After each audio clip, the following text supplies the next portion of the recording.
Hey guy, here's the Uta video I was talking about. Next, I was actually gonna record Boa tonight, but I saved my Boa list, but like it didn't save properly. I'm not sure. Whatever. Anyways, I did promise Uta. Here's Uta. Honestly, there's not much that has changed. I don't think there's much you can change in this deck, just because the sole focus here is to just play out as many shanks as possible while sort of maintaining their board. We have made some changes, notably Brachio Bomber, Rayleigh, and Jet Gatling instead of the kick course or whatever the red zero cost event is. We have also decreased the amount of Beckmans in our hand.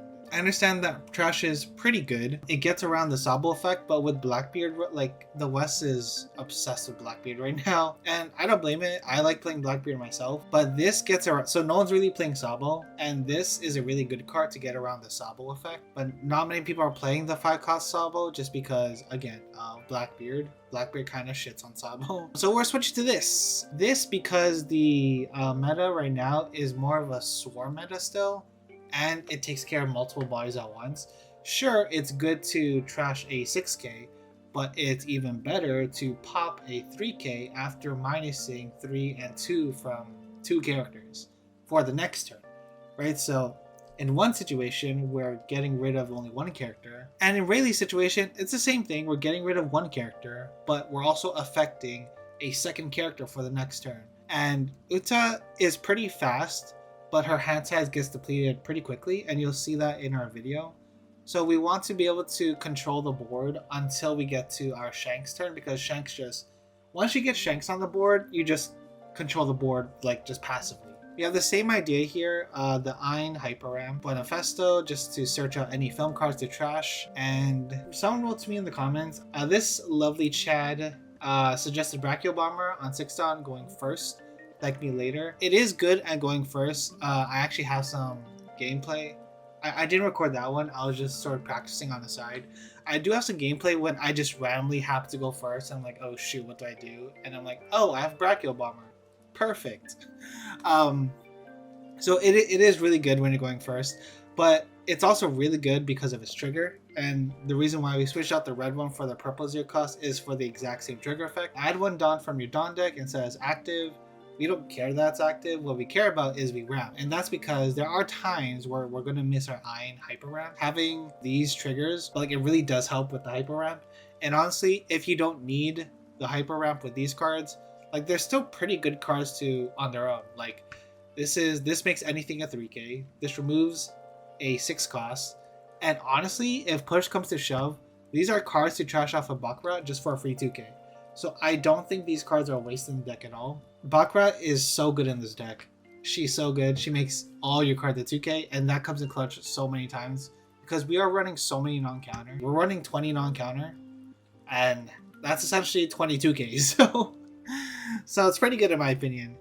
Everything else is pretty standard. I don't think I changed the ratio of Shanks to film Shanks. Otama's here, just in case you want to do a Becky or a Rayleigh combo. Bullet, just because I took out Tots Musica. I took out that card just because this card's a blocker. What I noticed in 09 is that, you know, we really do value blockers. So Shiki is a pretty good. It's also film, so it is searchable. But it just helps you with cycling while establishing a blocker. And I've already explained Baccarat. And then Manifesta and not Utama, Uta are your searchers. I don't like double searching. If I know you in real life, you know how much I don't like double searching because you are prone to whiff. Unfortunately, I do not know if you can do this deck without the double searches because the Shanks are too important. Actually, now I mean, the Shanks are too important. The Shanks are too important to not have Uta. But at the same time, we did decrease the amount of Becky, so realistically we're only searching for 6 cards. So I mean, honestly, we might not even need to run this. I just run it still, just out of habit. I want to secure myself a Shanks. It just feels bad when my searches just whiff. Okay, so the video or the gameplay that I have today is just an RP Luffy video. I think he's a sleeper deck in 09. I think right now everybody's hyped up on Shanks, Blackbeard, and Dofi, and rightfully so. I think those 3 are the best decks in formats. I personally think Lucci is a close like 1.5 tier. Shanks is literally just better Lucci, just because you're affecting the power and you can swing it. That's my opinion. It might be a hot take. Let me know if it's a hot take. Or roast me in the comments. I'm gonna be like that Elmo meme. this one. Okay guys, to the gameplay. Okay, here is that RP Luffy game. So we don't have an Ein and we're still looking for the Ein. Unfortunately, we don't get the Ein, but at least we get an Uta and we have some film cards to trash. So our ramping is going to be a little slower. At least it is right now. There goes an Ein. We would have loved that to be a film searcher, but that's okay. We get the Brachial Bomber trigger, which again, this is what I mentioned about how Brachial, even if you're not going to use it, it's still a pretty good trigger.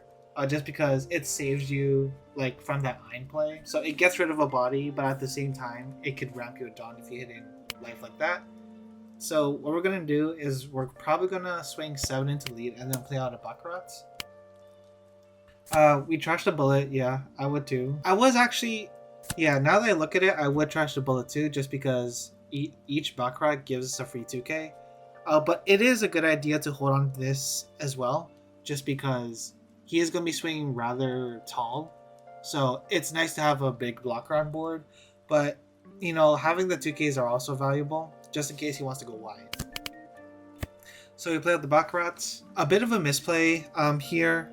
To be frank, I probably should have countered out of the Zoro with the Baccarat 2k, because I could make the. I want to keep on these cards as soon as possible, because I know we're both gonna get to 10 as soon as like very quickly, and I'm gonna want to pop whatever he puts out. So I want to keep these, and then I want to keep these for the end rush. So I kind of want to keep these cards. So it kind of sucks, but the best move here, in my opinion, would be to just trash the Baccarat and then eat whatever swing he does. You could go at it backwards. That's true, but again, this is a 6k swing and this is a 7k swing, right? So I'm losing 1 card versus 2 cards. So, you know, a bit of a misplay on my hand. I honestly wasn't expecting the Bonclay.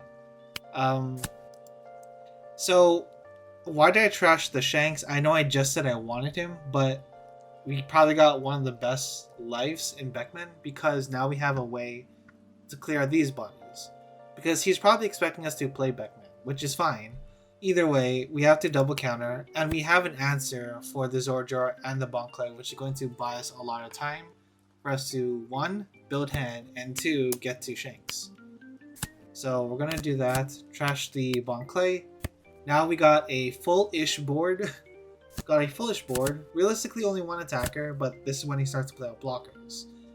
This is when the 10 Shanks comes in handy. It's not a big body per se. Oh, even better, Yasop. So we use the blocker here, and here we have Rayleigh. Rayleigh's actually an awesome play here. So we could play Pop Shanks, and now I'm not sure how I feel about Pop Shanks. If we didn't get the Rayleigh, I would play Pop Shanks and get rid of probably the Yasop and force him to use the blocker. But Rayleigh, we could essentially get rid of both. Because we could get rid of the Yasop by minusing by 3, and then Frankie by 2, and then just pop the Yasop. That's a pretty good play. Or we could do that to Frankie. I'd rather, in this kind of situation, I'd rather force them to use the blocker and just get rid of an obvious attacker. So here, yeah, so he's gonna exactly use the block. And now we're in our mode. See, this is a perfect target for Shanks. Goes at Becky. That's fine. He did his job. He got rid of the Bonclay. We have Rayleigh, which is another body on board. He's free to take that or 2k. I don't mind. I will say we are both playing super fast. And we got Shanks off the top deck. Okay, this is a little too much. And I see that he has 1 Dawn up. So this is either Rad Beam or Gum Giant. It could be one or the other. I don't care. This just tells me I can't go for game, especially because he's 1k. So I'd rather go for board, see if we can get him to give up his blocker, and just play out these 2 other blockers and see what we can get. I'm kind of looking for counter. So it's not a good idea to Shanks here. Honestly, if we Baccarat, I actually don't mind giving up a Shanks. I don't imagine we need 3 Shanks. 2 at the most, honestly. Like 3 Shanks is kind of overkill. We just run that many just because we want to make sure we hit him. There's been a lot of times when I've played this deck and I just didn't hit Shanks because it's a double searcher deck. So yeah, we keep going for some 2-1 life. Play Shiki. hope for a 2K, honestly. We don't get the 2K, so we just trash the Iron. It's a non-counter. There you go. 2K. Easy 2K. Easy 2K. Whether it be Otama or Shanks. Here, what I'm thinking is he's either playing Shanks or 10 Luffy. Or just blockers, which is fine. Either way, I don't think he wins just because there's not enough hits to go through. So it is better for him to play it safe and play more defensively, because at the same time, he doesn't know we're bricked up. We know we're bricked up, but he doesn't. So, you know, this could be 2Ks for all he knows. So yeah, we saved the Rayleigh. We want to maintain our board. Trash the Shanks, that's fine. I'd like to have 2. We have a Gum Giant. That's not Gum Giant, that's Gatling. I've been playing Robin too much. So let's see what he wants to do. Swinging A into 6, I want him to use one of the counters in his hands because he probably has 2. And there you go. There you go. See, 10 Luffy. So yeah, so he counters out. That's fine. This tells me that I'm pretty sure Yasop is free because I think he's saving that last Dawn in case we go for life. So we play out 10 Shanks, replace the Uta, then just go into Yasop. And now his board is gone again. We got 2 Shanks on the field and a Rayleigh, so those are buys that are definitely hitting. If he has another 10 Luffy, right? I think he's looking for 10 Luffy or just counter. If he has another 10 Luffy, we still have enough to counter out because he needs 4 swings exactly, and we have enough counter to get out of some of them. So 6, yeah, just 2K, and I think he gives up here. But yeah, he gives up here because he sort of realizes that he does. Yeah, he lost his 10 Luffy. So I'm pretty sure that was pretty much a game. He wanted us to use our blockers. The Yasop was to sort of pressure us down. But yeah, like honestly, next turn we just go Shanks again, and then just 8, 12, 12, 12, and that's pretty much game. He did have a Gum Giant, but at that point it doesn't matter because we just have too many big bodies that we're swinging. Very quick game. But yeah, to the outro. Hi again. I mean, Brachio Bomber, like we didn't hit our Iron, but we hit Brachio Bomber on curve. Not on curve, on trigger. So it kind of acted as a hyper ramp because we were able to ramp off of our trigger and then just ramp normally. So we are back on our 8 on curve for Rayleigh, which was pretty good. We saw what he did. Essentially dropping 2 bodies because we popped the Usopp. And then the Frankie, like we just dropped his power so low that like he's just not effective in the next fight, and then he's just a blocker at that point. So I'm pretty sure that's why the Luffy used it, because he's not gonna attack with it.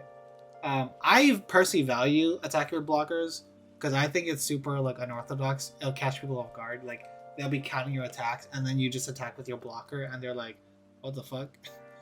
But yeah, either way, he wasn't able to attack with the blocker. You saw how much pressure we were able to put up with a Rayleigh, Film Shanks, and the Rush Shanks, like, and even the Beckman. Like, a lot of removal with this.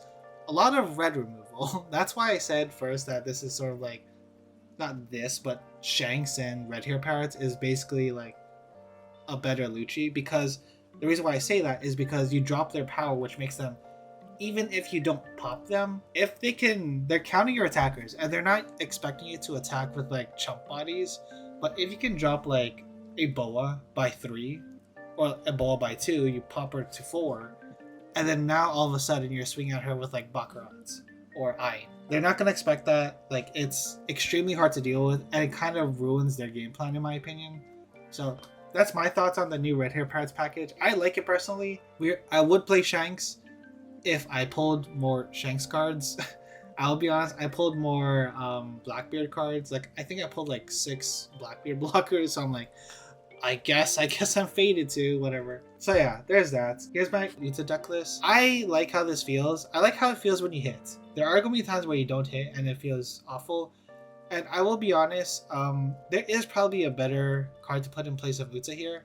If we're only running like 6 Red Hair Pirates, I'm sure there's a much better card here. I have not figured that card out yet, just because I want to keep it film centric. That being said, in EBO2, I've been thinking of making a Straw Hat film package, but I just don't have that yet. Maybe someone else might know it, but honestly, this is what I'm going with, especially with a more control focused meta. it's a weird combo of control and like going wide. So you kind of want something that caters to both. I think when you hit, like this does cater to both. So yeah, that's why I'm sticking with this deck. Let me know what you think in the comments. I hope you guys like this list. I'll like before. I'm gonna, I guess, post the list in the comments below. Not the comments, the description below. I already said that I'm going to be making a Boa video next because I actually think that Boa beats Blackbeard and I want to get a game like that. I was actually supposed to do that video today. It's just when I saved it, like the deck didn't save.